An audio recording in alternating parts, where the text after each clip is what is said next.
Let's move on to the big political story this side. Labour MPs are warning Sir Keir Starmer's leadership is faltering after a bruising week that saw Angela Rayner resign over a tax row and Lord Manderson removed as ambassador to Washington. And now the Greater Manchester Mayor, Andy Burnham, has unveiled a new campaign group widely seen as laying the groundwork for a future leadership challenge.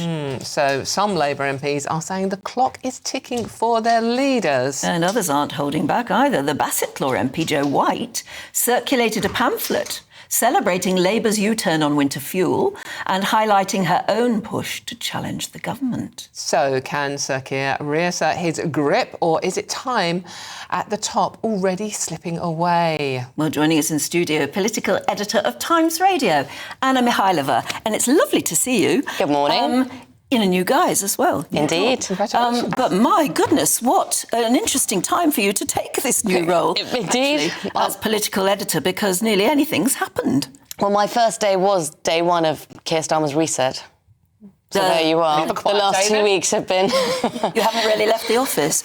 I mean, this is an extraordinary time where almost anything is happening and we see a leader, and for heaven's sake, he's leading our country. It seems to be chaotic. Well, it is. I think it's... when we reflect on this, we have to just understand how extraordinary it is to have these sort of conversations happening, mostly in private still, but happening nonetheless, about how long could Keir Starmer last, within his own party. And there were disgruntled people who'd been saying it sooner, months ago. I even had my first ever conversation was about a year ago about how long can he last.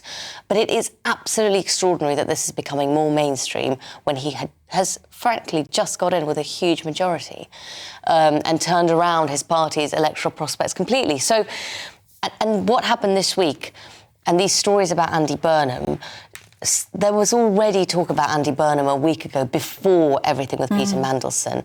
So Andy Burnham went out on the Sunday shows last weekend and made this very extraordinary intervention about the upcoming deputy leadership contest, where he not only made a very clear... he backed Lucy Powell. He name-checked her before she had even run, which made clear to everyone that she would be someone he'd favour. They are both Manchester MPs. They are friends.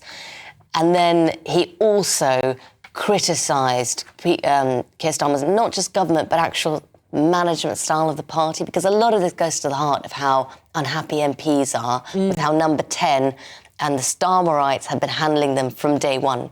So Andy Burnham actually said, how can we have a Labour Party that has kicked out people like Rachel Maskell? He actually name-checked an MP who was suspended over the welfare reform rebellion.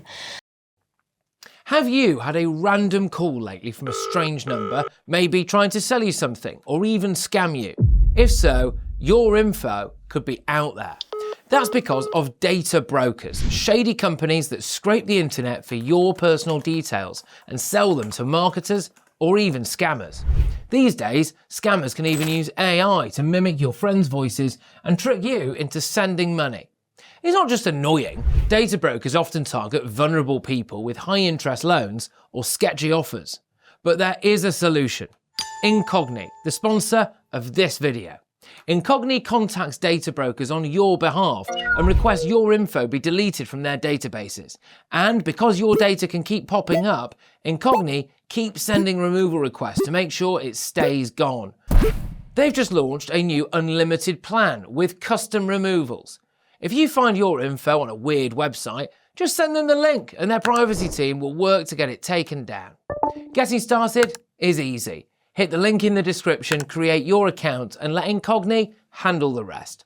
It's risk-free for 30 days and you'll get 60% off an annual plan with the code GBNews. Take back control of your data with Incogni. And again, that's just such a shot, across to Keir Starmer. So he's laying out his wares already, isn't he? And if he could get Lucy Powell in to be deputy, that would serve him very well if by some extraordinary means, and maybe you can think how he would actually position himself. He'd have to become an MP in order to run for the leadership. Yeah, there are two things to point out. One, this isn't the Conservative Party, so within Labour it is very hard to get rid of a leader no matter how unhappy MPs are. There isn't really a simple mechanism. And then secondly, for Andy Burnham himself, he needs to be an MP. And the thing that, you know, it is not universal that MPs all say Andy Burnham is the future. There are people who also don't think that that would work. And one of the main things they point out, just in terms of the logistics, is to have a seat right now, they would need a by-election. And Labour this government does not want to have a by-election right now with the current state and with reform as high in the polls. And also, would Andy Burnham want to fight a by-election in that climate? Because he can't fight one and then lose it. No. So he'd have to make really sure it was a very safe seat. Lucy Powell, if she wins the deputy leadership, not only would it really send a signal to Starmer, because this is turning out into a proxy battle and a way for MPs to just give the government a kicking if nothing else, but also, if she gets in, she has a seat as deputy leader on the NEC, on the National Executive Committee, which will help Andy Burnham have an ally and, if needed, help with that route back into Parliament. He's not the only one. I mean, it's always fascinating what's going on. This is the headline on the Daily Telegraph today. Burnham prepares challenge to Starmer. But it's always interesting to delve behind the headline and work out who got that story, who put it into the Telegraph, the wheels behind the wheels. Was this Andy Burnham, or is it someone else being more mischievous, trying to queer the pitch for Andy Burnham? I mean, maybe someone, I'm not saying he's done this, but someone like Wes Streeting who fancies the job. Well, I think the dark arts of politics, you know well, are really something. And we've got this group, the Telegraph is writing these stories about called Mainstream. But, you know, a spokesman for the group didn't deny that it could become a leadership vessel for Andy Burnham to the Telegraph. But obviously that is, there are many ways you could read that. It could just be helpful for them to have it out there, but hands off, as we call it. It's fascinating.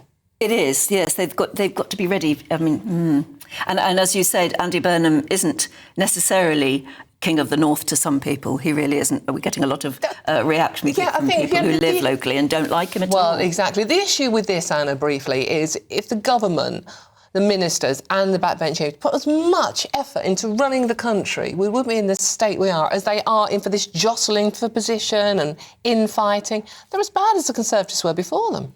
Well, look, I think when I speak to Conservatives, former senior Conservatives, about all of this, because they are also extremely surprised about how quickly this seems to have unravelled. But the main point they make is they just say about Labour and about the people in Labour right now in government, they say, well, it wasn't as easy as it looked, was it? It was much easier criticising from the sidelines. Actually, government is extremely hard. And politics, in the modern age where people are much less loyal to parties, much more angry with politicians in general, it is a hard job. It's a horrible job, actually, isn't it? I mean, no matter how upright you might think you are, you stand for political office, and it's not just the press, but the press are doing a big job of it at the moment.